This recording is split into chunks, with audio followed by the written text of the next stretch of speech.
I'm Keir Tattersall, I'm the Sports Development Officer at TS1. I've been in post now sort of 3 or 4 months. So been really enjoying my work, and yeah, it's been great to be sort of on board with such an exciting organisation, an organisation that's moving forward very quickly. With the players, the participants, and also engaging with the local businesses and the partners that we have with us in our organisation. Can you guys give me a bit of a background as to things that you've been working on, projects that you've been working on? I know you guys have had a few exciting tournaments that you guys have been part of and held. Well, yeah, the tournament was fantastic. We had the 32 team participation, which was represented throughout the northeast of England, which included Newcastle, Sunderland, Darlington, Hartlepool, Stockton, Middlesbrough as well. On top of that, we had a few guest teams as well. In the end, it was actually the guest teams that got to the final and won the final as well. So next time, lucky for the northeast teams there. And we had a lot of VIP guests there as well. We had the Crown Commissioner, Mr. Barry Coppinger there, the Middlesbrough Cleveland Fire Brigade District Manager John Feeney. We had Dr. Tanya Gray there from Tees Valley Foundation. She's helped us and been very instrumental in the development and progress of our organisation. We had Emily Burns there from Sportly, which is a national sports organisation.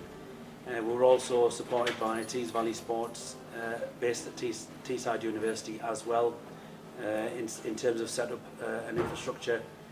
North Riding FA, Middlesbrough Football Club Foundation. We also had a local professional boxer as well called Joe Mafosa, who did the presentations with the awards as well, which was a fantastic part of the programme. You know, the youngsters wanting to see professionals, and you know, it gives them something to aspire towards as well. So it was a very successful campaign. It's our second annual event, that one there, the 32 team one, and we're looking to progress that into a bigger event, hopefully this summer with 50 teams, and then next year a 100 teams campaign, which will be the biggest football tournament held in the UK over a one-day event.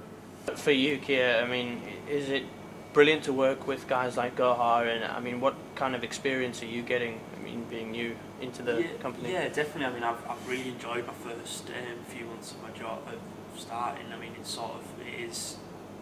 almost like not really almost like a job, because it's just so the passion and the sort of enthusiasm that all the board members have. It just like it really rubs off on you, and it's sort of you come in, and like when I come into the office, I know that like I'm excited for like the prospects moving forward, and how we can engage more members of the community and sort of a wider community as well through sports tournaments and through increasing like clubs and offering different sport provision. I mean, that's sort of where my field is sport, and that's where my excitement and sort of enthusiasm is. So yeah, I've really enjoyed it. It feels like I've almost been here for a lot longer, but also it's gone really quickly. So it's sort of yeah. I don't know how much you guys are seeing about talent moving away from Middlesbrough, and Middlesbrough really trying to keep its talent. I mean, this seems like a company that's growing, and you've got young talent like Keir sat next to you, graduate from Teesside University. How do you think that you can help keep talent in Middlesbrough and maybe improve the company, stop people moving down south? Well, first and foremost, it's identifying youngsters that do have that talent, and that's one of the main reasons that we set this organisation up, to identify the youngsters at an early age. Once we identify them, then we can talk to the parents or the guardians to ensure that they're getting the best level of training and expertise that they need to develop their sort of skill set there. So, and then it's the parents really. I mean, it's difficult to tell somebody, right, you can't leave Teesside, but I mean, that's their prerogative, and if they need to move, they need to move. But ideally, we do mention that to them, that we're proud Northerners. It's a special area that we live in, and we want to keep that talent local.